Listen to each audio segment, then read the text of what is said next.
Oh yes guys, we're back. We have an emergency. This is a real important emergency to keep an eye on. Why?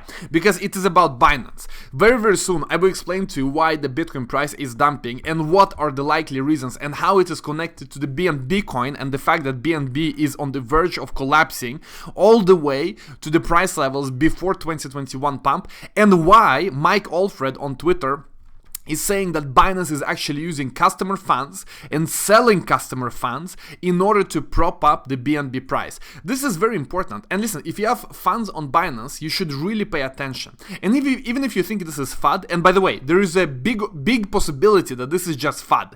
The Binance FUD that just keeps coming back again and again and again. We've seen it before. I do hear those opinions all the time that, hey Ivan, why do you cover this Binance news? It's just FUD. The problem is the following. This is exactly how I thought when FTX collapsed. And you know that I lost a few ETH on FTX.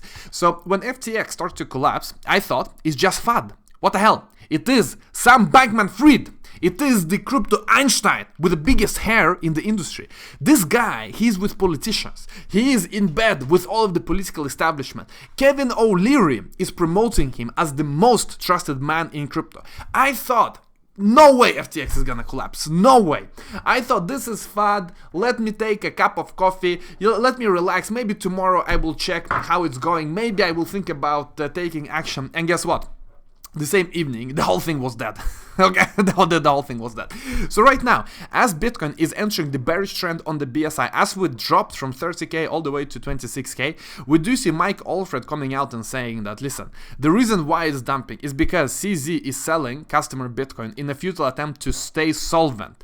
Bitcoin will go back up. So this is actually a bullish message, basically saying that the dump is not really organic, it's mainly Binance that is selling it in order to support the price of BNB. Why do they need to support the price of BNB? Why is it bad if BNB collapses? Well, because a lot of their balance sheet is BNB. When you look at Binance, they have a lot of BNB on the balance sheet. And it's exactly like in FTX. Like the similarities are very big because FTX had FTT on the balance sheet. And then they used that balance sheet, which was backed by FTT. Well, they had FTT on the balance sheet. So they used that balance sheet in order to take out loans, in order to leverage, in order to get more funding. And then what did they do? They bought more FTT to pump up the price even bigger in order to grow their balance sheet and then be able to borrow even more. So whatever Binance is doing, we actually don't know. It's difficult to know exactly what's happening behind closed doors. Just like with FCX, no one knew what's happening behind closed doors. The same thing is with Binance.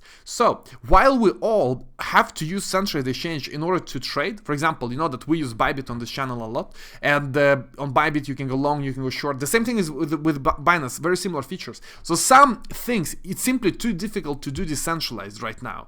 And that's why always a small portion of my portfolio is always going to be on some centralized exchange, but I know the risks, and as soon as lights start flashing, I withdraw very quickly. So I have 0 at Binance right now. Is it just FUD? Who the hell knows? But I did withdraw. I learned, one thing I do is that I learn from my mistake. Actually, I never get angry at myself for making a mistake, because it happens all the time. If you don't make a mistake, you never learn. It's better to make a mistake than to not make a mistake. So for example, when I lost a few ETH in FTX, it's a mistake. It's a mistake, and I kind of deserved it because of my mindset at that point, because I was too heavily trusting centralized exchanges. Not only with trading portfolio, in some cases even more. So I never really became too angry with myself then, because it was a lesson. It was a lesson. But I would be insanely angry with myself if, number one, I did repeat the same thing myself, and number two, if I didn't explain to you guys. Even though I know many people in the comments are gonna say, hey Ivan, you're spreading FUD, it's all good, I will love CZ. And listen, I also love CZ. I do respect CZ. I think he's done a lot for this industry. He just looking at what they did in the last bull market and all the projects that came out from their launchpad and so on and so forth, it's been fantastic. At the same time, do you want your money to be in a position where one person or a few people can lose it all for whatever reason? No, you don't. So that's the simple answer. Anyway, guys, let's move on. The first thing I want to talk to is this easy thing. You should know that things are heating up. Whether something's gonna come out of it or no, who knows? Maybe this is just fad. I hope this is just fad. I hope nothing happens. But better safe than sorry. Better informed than uninformed. And now it's your turn. Let me know in the comment section whether you think this is fad or whether you think this is real. Let's discuss. Moving on. All of this fad, the fact that Bitcoin is dumping, at the end of the day, you know that it's all temporary. At the end of the day, you know that it's not gonna be for a long time here, because we have so many things happening in the world where Bitcoin is the answer. Whether you look at financial censorship, where if you go to the wrong protest, you, for example, the truckers in Canada, or you say the wrong thing online, or you are a politician in a party that is not appreciated by the mainstream, you will have your bank account frozen. Absolutely. It happens all the time. Happened recently in the UK with one of the well-known politicians. Happened in Canada. It will keep happening. Not only to the politicians you don't like, but also to the politicians you like. Not only to protesters you don't like, but also to the protesters you like. And whatever power you give to the government, to the establishment, you have to remember that that power will be used against you, because establishment always changing. It's always changing. Today, the red party is in control, tomorrow the blue one, and vice versa. And that's why it's very important to keep in mind the freedom and self-ownership, self-custody. It's very important. No matter which party is in power, maybe you support them, don't give them too much power. Don't give them more power to go after guys you don't like. Why? Because at some point, the guys that you don't like will take the power, and then you are the game. They are hunters. You're the game. You're the little antelope trying to run away from the state machine. So be very careful with that. So that's just one example of why crypto is so important. Self-custodial crypto, self-custodial money, ownership, all of that is very important. But another important thing is that the government is running out of time. The Fed cannot increase interest rates anymore. This is happening over and over again. And we are seeing right now calls from mainstream financial analysis from all kinds of people to increase the target of the inflation, to go from 2% to 3%. And as Luke says here, this is not a matter of increasing the target by 1%. It's a rise of 50%. So instead of having 2% inflation per year, according to the official numbers, which are fake anyway, they're gonna now try to get inflation down to just 3%. And if they can do that, they would be happy. That is at least the narrative that is being pushed right now. So this is not an increase of 1%, it's an increase of 50%, because if you go from 2 to 3, it is plus 50%. We will default in real terms to avoid nominal default at all costs. So obviously, the problem we're seeing right now is the fact that the interest rates are very, very, very, very, very high. This is important. Let me see if I have this liked tweet. Always when I try to remember what to cover in the shows, I like it. I just now recently saw this. Yeah, here, look at this.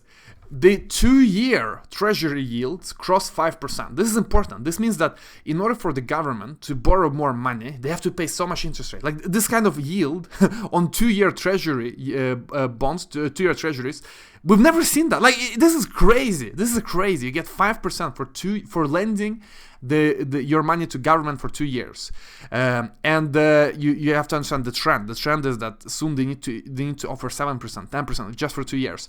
So this is crazy. It's insane. It's absolutely insane. So we are right now in a position where the US government pays more in interest rate payment than on military.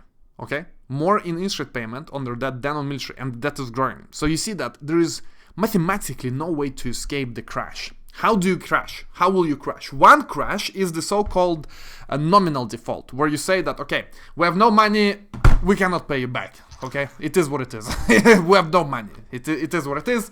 We default, do whatever you want with us, we're wrecked. Kind of like if you buy a TV, you don't have a lot of money, you think, man, I really want that plasma 65-inch. You buy the plasma, your crypto dumps, your wife leaves you because crypto dumped, and your job also fires you because you're not paying attention to the job. You're scrolling crypto Twitter. You have no income. So the bank comes and you have to default. You have no money. They do whatever they want with you. So in the country, you have the same thing. You have exactly the same thing. But they can print money, so that's why. That's why they will never default in the nominal terms, but they will default in real terms by basically hyperinflating the currency. The narrative is shifting. We will not get back to 2%, guys. It's impossible. We're gonna be at 3-4%. It is what it is. The very economists in 2020 that told you stimulus wouldn't cause inflation are telling you this is a good idea, okay?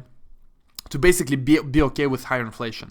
You remember in 2020, we discussed this MMT, modern monetary theory, how you can basically base your economy off of the printing, the fact that it's okay to print and all of that, all of these new modern theories. We said it's garbage, so garbage. Now, I don't even remember exactly what it was because I haven't heard about it since that La La Land. So La La Land, guys, you know when La La Land ended? I can tell you when. The last time anyone heard about this, you know, modern monetary theory, all of this stimulus-based stuff, it was here. It was when the stock market started to crash. At the end of 2021, the La La Land, it stopped here, guys. And since then, we are in a totally different reality. So, this is important. Bitcoin is not to get rich, it's a hedge against inevitable debasement. Developing world is catching on because they're further down this path. And will you? Good question. Very good question. The Fed, and basically this whole comment was on this article, the Fed should carefully aim for a higher inflation target. Important. And the same thing is coming from Krugman. So Krugman is calling for 3% inflation target. Fed realizing more rate hikes will break things. Guess what comes next? Inflate money and printer go brr. And you know this this video. I cannot play you the sound in this setup, but this intro where Fed says, where Jay Powell said basically, yeah, we're gonna print. Yeah, exactly. Okay. Elio Trades coming out saying that we're bullish. And listen, I agree with you. We are bullish, even though we're bearish in the short term. And by the way, another thing I forgot to tell you: this bearish trend actually it's only on the Bitstamp. It's only on the Bitstamp chart. If you go to Coinbase chart, we are still, or actually, yeah, we're bearish. Which chart isn't? Oh, wait. Is it USDT chart? Actually, here we're also bearish. Yeah, we're bearish everywhere, guys. It is, yeah, never mind. We're bearish everywhere. Let me go back to my BTC USD Bitstamp. I use Bitstamp mainly because of the time. It goes back a long time. Anyway, this is it for today. How do we summarize? We're bearish, but we're bullish. We're bearish temporarily, guys. Whatever it is with Binance, this and that, like, just be careful, guys. Be careful. And by the way, big shout out to Binance and CZ in general. Like, in general, I have nothing but respect for CZ who built Binance from zero in a few years. Like, it is what it is. It's fantastic. At the same time, I have no clue what they're doing behind closed doors. You have no clue. I don't want you to get wrecked, because if you're wrecked, you're out of this industry. You're gonna be gone forever. I don't want you to be gone. I don't want you to be gone, guys. Like, we actually have the same kind of incentive. You and I, we are in the same boat.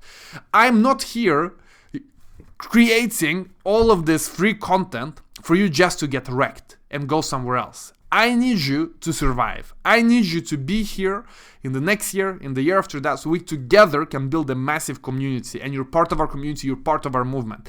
Because I don't see it just as, me creating some video for no purpose. We are creating a movement. We're creating a movement of people who are here to change the world towards self-custody, towards decentralization, who really take a stance in this world. Because if we don't, it's going to be digital slavery for all of us and our kids. That's why I don't want you to get wrecked. So whatever you do, ensure you don't get wrecked. If you still are using centralized exchanges with a lot of your money, fine, but ensure that you know what you're doing.